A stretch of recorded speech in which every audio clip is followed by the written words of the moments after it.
क्या हुआ महारानी जी, बड़ी चिंतित दिख रही हैं आप। चिंतित होने की तो बात ही है। हमारा बेटा दिन पे दिन बिगड़ता जा रहा है। अब हम करें तो क्या करें। मैं खुद उसकी हरकतों से परेशान हूँ। पूरे राज्य को उसने नाक में दम कर रखा है। मैं भी करूँ तो क्या करूँ। अगर उसको काबू में नहीं किया तो वो बिगड़ जाएगा महाराज। एक बाप होने के नाते मुझे खुद उसकी चिंता रहती है। मैं करूँ तो आखिर क्या करूँ, मैं तो खुद बहुत परेशान हूँ। महाराज, हमारे राज्य का एक किसान आपसे मिलना चाहता है। शीघ्र ही भेजे उसे, अभी के अभी। महाराज, आज युवराज ने मुझे और मेरी बीवी को खूब मारा। वो आए दिन पूरे राज्य के सारे गरीब किसानों को परेशान करते रहते हैं। हम उनसे बहुत परेशान हैं महाराज। पूरे राज्य को उन्होंने नाक में दम करके रखा है। कुछ करिए महाराज। तुम जाओ, मैं खुद आज युवराज से बात करूंगा। आज मैं खुद युवराज से जाकर बात करूंगा। पता नहीं क्यों इसने पूरी राज्य की जनता की नाक में दम करके रखा है।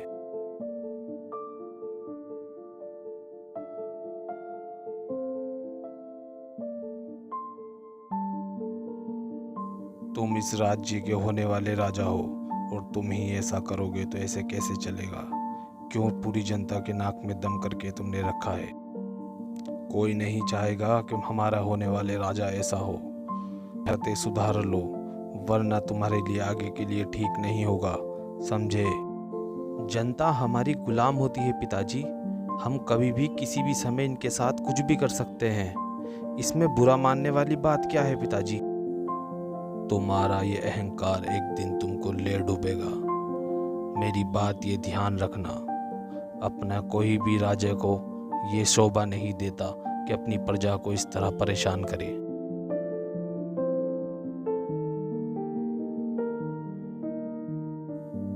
मैं परेशान हो गया हूँ मंत्री जी। कोई उपाय बताए ताकि मैं युवराज को समझा सकूं। एक उपाय है महाराज, परंतु उसमें बहुत ज्यादा कठिनाई है। तो बताओ मुझे क्या उपाय है। मैं कुछ भी करने के लिए तैयार हूँ। आज हमारे महल में बहुत बड़े साधु महाराज आए हुए हैं और वही युवराज को सुधार सकते हैं। तो उन्हें शीघ्र ही यहाँ बुलाओ, जल्द से जल्द। मुझे कैसे याद किया महाराज जी। हमारा युवराज दिन पे दिन बिगड़ता जा रहा है। क्या तुम उसके लिए कुछ कर सकते हो। अगर हमारा युवराज सुधर गया तो पूरे राज्य में फिर से खुशहाली आ जाएगी। बिल्कुल महाराज, आपके युवराज सुधर सकते हैं, क्यों नहीं सुधर सकते। परंतु कुछ समय के लिए उन्हें हमारे साथ रहना होगा। ठीक है, मैं आज ही उन्हें आपके साथ रवाना कर देता हूँ। बस किसी तरह से भी उनको सुधार दीजिए। ये लो, युवराज यहाँ पर आ चुके हैं। अब आप इनको ले जा सकते हैं। चलो युवराज, अब कुछ दिन के लिए तुम्हें मेरे साथ ही रहना होगा।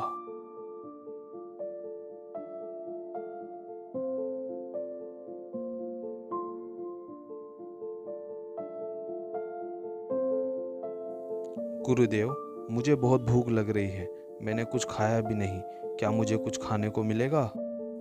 ये आपका महल नहीं है युवराज, यहाँ पे आपको खुद ही करके खाना होगा। ये क्या कह रहे हैं आप गुरुदेव। भला मैं कैसे कर सकता हूँ। वो मैं आपको अभी बता देता हूँ कि आपको कैसे करके खाना होगा। रुको जरा, मैं अभी आता हूँ।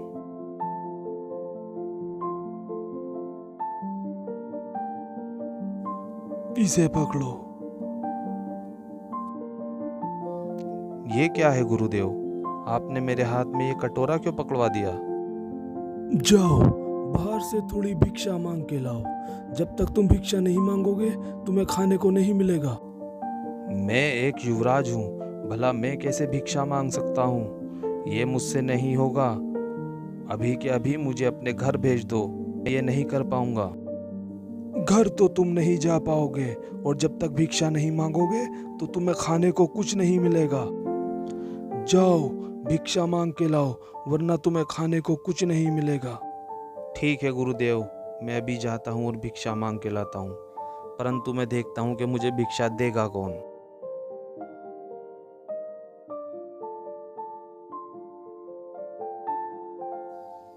लाओ मेरे लिए थोड़ी भिक्षा दो, वरना मुझे खाने को दो, समझे?